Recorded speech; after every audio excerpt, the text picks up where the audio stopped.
Assalamualaikum warahmatullahi wabarakatuh.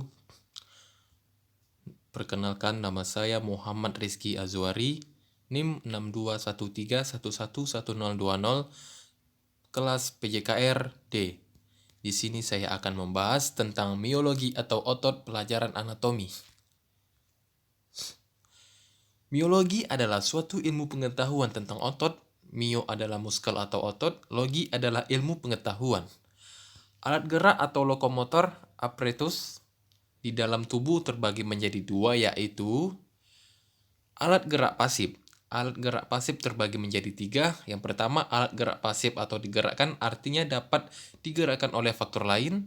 Yang kedua, alat gerak pasif terdapat pada jaringan tulang, jaringan rawan, dan jaringan ikat. Yang ketiga, jaringan ini disebut sebagai jaringan penyokong atau jaringan penunjang. Yang kedua adalah alat gerak aktif. Alat gerak aktif sendiri terbagi menjadi dua. Yang pertama, alat gerak aktif atau yang menggerakkan, yang artinya dapat menggerakkan jaringan yang lain. Yang kedua, jaringan ini disebut jaringan otot dan jaringan syaraf. Miologi atau otot didefinisikan terbagi menjadi 7. Yang pertama, ada macam otot, struktur otot, kerja otot, mekanisme otot, karakter otot dan bagian otot, dan klasifikasi otot. Yang pertama, ada macam otot.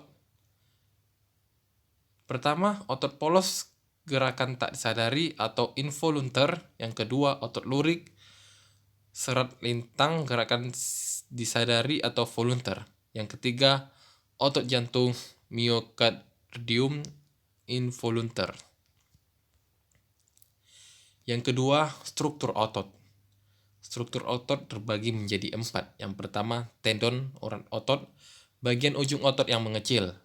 Yang kedua, ventrikel, 4 otot, bagian tengah otot yang menggembung. Yang ketiga, origo, ujung otot yang melekat pada tempat yang tidak bergerak. Yang keempat, insersio, ujung otot yang melekat pada tempat yang bergerak. Yang ketiga, kerja otot. Kerja otot terbagi juga menjadi 3. Yang pertama, tonus, ketenangan akibat mengerutnya otot atau kontraksi. Yang kedua, tetanus, tegangan maksimum yang terus-menerus. Yang ketiga, antagonis, kerja otot yang berlawanan. Selanjutnya ada antagonis otot. Antagonis otot terbagi juga menjadi 4. Yang pertama, afleksi, ekstensi, membengkokkan atau meluruskan. Yang kedua, abduksi dan adduksi, menjauhi badan, mendekati badan. Yang ketiga, depresi, elevasi, menurunkan, mengangkat. Yang keempat, supinasi, pronasi, menengadah, menelangkup. Selanjutnya ada mekanisme gerakan otot. Berasal dari yang pertama, aktin dan miosin atau protein khas dari otot. Yang kedua, asetilkolin, zat reseptor rangsang yang sangat peka. Yang ketiga, ATP, ADP, AMP, energi yang diperlukan untuk kontraksi otot. Yang keempat, struktur miofibril.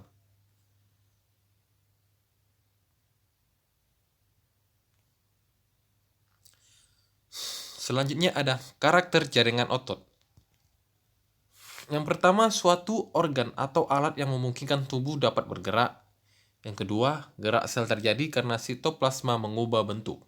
Yang ketiga, pada sel otot sitoplasma berupa benang-benang halus yang panjang disebut miofibril atau serabut otot. Yang keempat, kalau sel otot mendapat rangsangan, maka miofibril akan memendek. Yang kelima, sel otot akan memendekkan diri ke arah tertentu atau berkontraksi. Selanjutnya ada bagian-bagian otot. Yang pertama, selaput pembungkus otot. Tiap otot dikelilingi oleh jaringan yang merupakan selaput pembungkus yang disebut fasia. Fungsinya, menahan dan melindungi otot supaya otot tetap pada tempatnya. Yang kedua, retikulum. Bagian padat dari fasia dalam dan mengikat otot. Yang ketiga, diafragma, struktur musculus tendonium yang memisahkan rongga toraks dan rongga abdomen.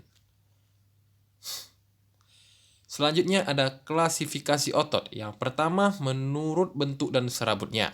Yang kedua menurut jumlah kepalanya. Ketiga menurut pekerjaannya. Dan keempat menurut letaknya otot di tubuh.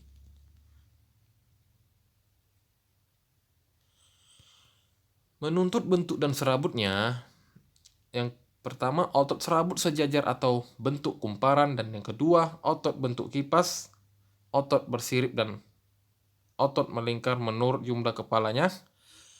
Yang pertama otot berkepala 2 atau bicep, yang kedua otot berkepala 3 atau tricep, dan yang ketiga otot berkepala 4 adalah quadriceps.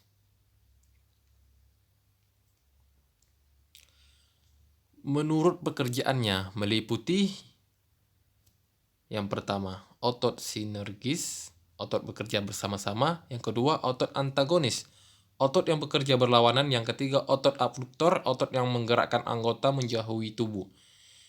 Yang keempat otot abduktor, otot yang menggerakkan anggota mendekati tubuh. Yang kelima otot fleksor, otot yang membengkokkan sendi tulang atau melipat sendi.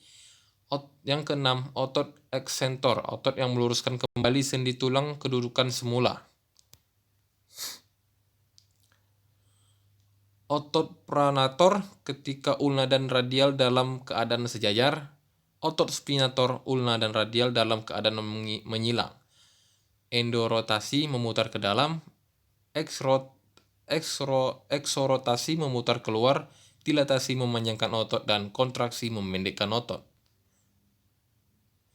Menurut letaknya, itu terbagi menjadi 8. Yang pertama otot bagian kepala, dan kedua otot bagian leher, dan ketiga otot bagian dada, dan keempat otot bagian perut, dan kelima otot bagian punggung, dan 6 otot bahu dan lengan, 7 otot panggul, dan ke-8 otot anggota gerak bawah.